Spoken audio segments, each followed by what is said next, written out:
श्री गणेशान में जय श्री सीताराम। मित्रों, आप लोग राजपाल यादव को ऐसा कोई नहीं है जो नहीं जानता हो। राजपाल यादव कॉमेडियन, जो एक जमाने में जितने लोग कॉमेडी को पसंद करते हैं उनके दिलों की धड़कन हुआ करते थे। जिस फिल्म में उनका रोल आ जाता था ना, वो लोग खुशी के मारे झूम उठते थे कि राजपाल यादव की फिल्म इसमें है, इसमें राजपाल यादव ने एक्टिंग की हुई है। हेरा फेरी जैसे फिल्मों में उनका बहुत सुंदर रोल था। सफलता की सीढ़ी चढ़ते चढ़ते यहाँ तक वो पहुंच गए थे कि अपने मन के मुताबिक फीस लेते थे वो, कि जितनी वो कह देते उतना डायरेक्टर को देना पड़ता था।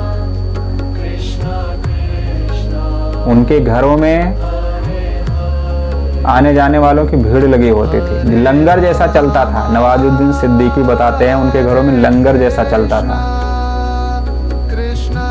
खाना खाने वाले फ्री में खाना खा के जाते थे उनके घर में आने जाने वाले लोग। और सफलता की सीढ़ी दर सीढ़ी चढ़ते गए। आज ऐसा क्या है, आज वो दिल्ली की तिहाड़ जेल में बंद है। किस लिए बंद है?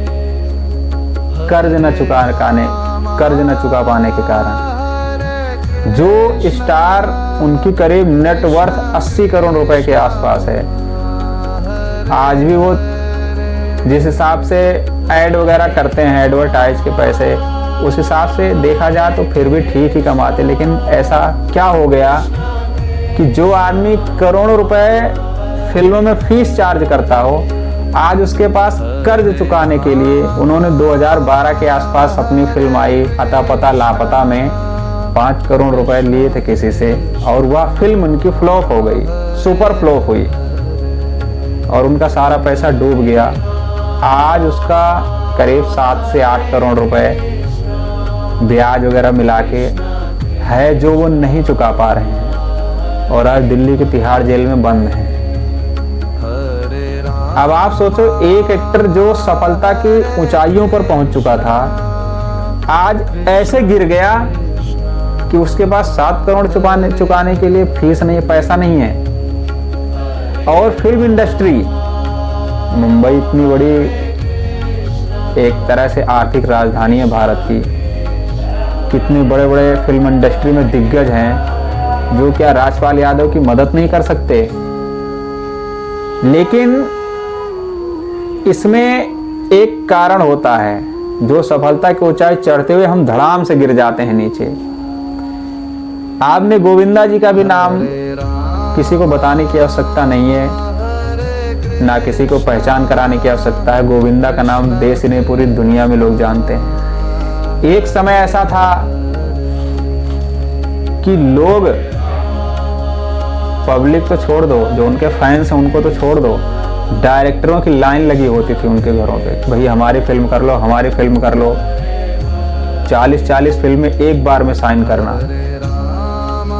और उसके बाद 7-7, 8-8 दिन लगातार शूटिंग करना। एक खत्म हुई दूसरी खत्म हुई तीसरी। जो उनके फैंस थे ना, वो शायद कहीं एक आध झलक उनकी मिल जाए गाड़ी में बैठते हुए कहीं भी, तो खुश हो जाते थे। इतना ज्यादा पॉपुलैरिटी। लेकिन आज वो छोटे मोटे शो करके अपना काम चलाते हैं, गुजारा करते हैं। एक इतना ऊंचा एक्टर एक बैग कैसे नीचे धड़ाम से गिर जाता है? कारण है उसका। कहते हैं हम जब किसी सफलता की सीढ़ी दर सीढ़ी चढ़ते हैं ना, तो कहीं ना कहीं वहां हमारे अंदर अहंकार हो जाता है कि ये हम कर रहे हैं,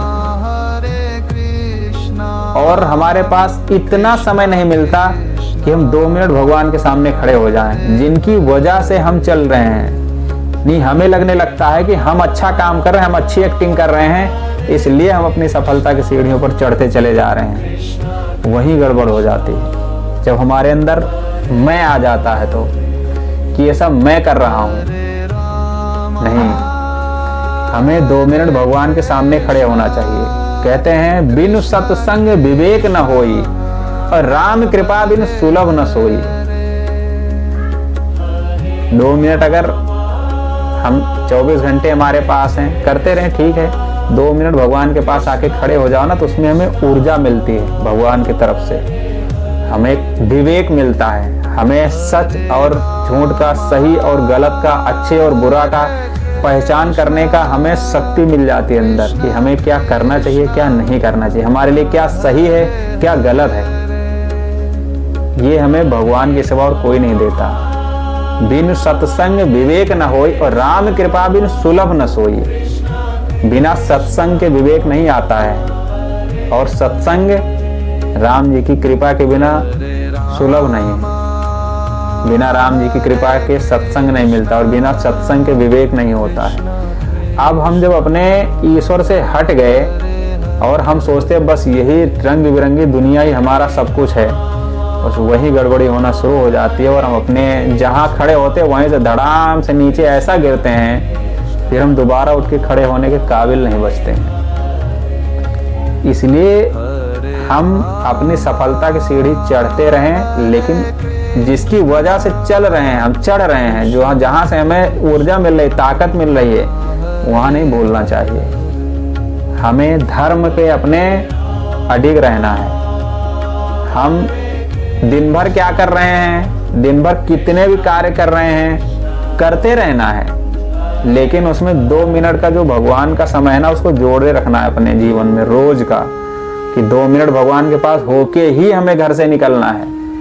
चाहे 10-15 बार राम राम ही बोल के निकल लो, 11 ही बार बोल के निकल लो, 7 बार ही बोल के निकल लो, सीताराम सीताराम सीताराम, उतना ही आपके लिए ना एकदम राम बाण की तरह काम करेगा। पूरे दिन जितने भी रास्ते में आपके विघ्न आने होंगे ना, वो रास्ता छोड़ देंगे आपका, उतना ही आपके लिए बहुत है। लेकिन आज फिल्म इंडस्ट्री में देखो, लोग धर्म से, संस्कारों से और भक्ति भाव से कोसों दूरी बनाते चले जा रहे हैं। हमें जितनी रंग बिरंगी दुनिया फिल्म इंडस्ट्री में दिखती है ना, उतनी वास्तव में होती नहीं है। जो लोग पर्सनली अगर देखा जाए तो बाहर से हमें लगता है कि यहाँ सभी सुखी होंगे, ऐसा ही होंगे। आजकल के युवा क्या है, सब हीरो बनना चाहते हैं। तरह तरह के हेयर स्टाइल, तरह तरह के बाल कटाना, तरह तरह के कैसे कैसे फटे सटे कपड़े पहनना लोग फैशन समझते हैं कि हम हीरो की तरह बनेंगे। लेकिन हीरो की जो फिल्म की छोड़ दो, फिल्मों में तो दिखते हैं कि बड़े अमीर हैं, बड़े सुखी हैं, बड़े आनंद हैं, तरह तरह के रोमांस कर रहे हैं, गाने गा रहे हैं, लेकिन असल जिंदगी उनकी कैसी होती है ये आपको नहीं पता होता है। राजपाल यादव जब अदालत में खड़े थे ना, जब उनसे जज ने कहा कि तुम ऐसा नहीं है कि तुम्हारे पास कुछ है नहीं, तुम फीस या जो ये कर्जा है क्यों नहीं चुका सकते, तो उसने बोला मेरे पास पैसे ही नहीं है। बोले तुम्हारे इतने फिल्म इंडस्ट्री में दोस्त हैं, आप किसी से लेके दे दो। बोले फिल्म इंडस्ट्री में हर कोई अकेला है, मैं भी अकेला ही हूँ, मेरे पास कोई पैसा नहीं है कि मैं इसके कर्ज को ब्याज तक चुका पाऊँ। फिल्म इंडस्ट्री जिस तरह आपको दिखती है ना, वैसी है नहीं है, यहाँ हर कोई अकेला है।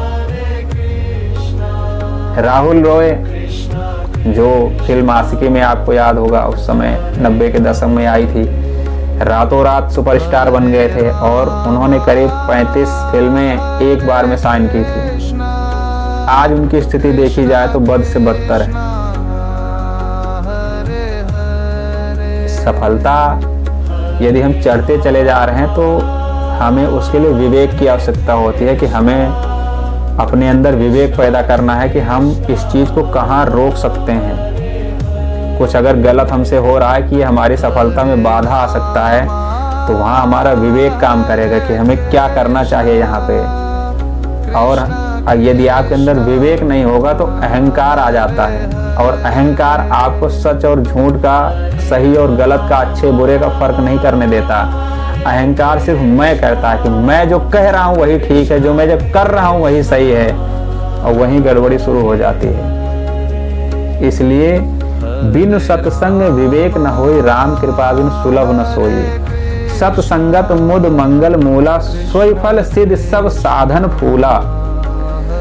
सत्संग के बिना विवेक नहीं होता और श्री राम जी के कृपा के बिना वह सत्संग सहज में मिलता नहीं है। और सत्संगति आनंद और कल्याण की जड़ है। सत्संग ही सिद्धि प्राप्त फल है और सब साधन तो फूल हैं बाकी। सत्संग से ही अब हमारे दिमाग में ज्ञान उत्पन्न होता है, सहन शक्ति उत्पन्न होती है, हमारे माइंड को ऊर्जा मिलती है, सही और झूठ में फर्क करने का बुद्धि मिलती है। इसलिए हमें अपने अध्यात्म में जुड़े रहना चाहिए। जय श्री सीताराम।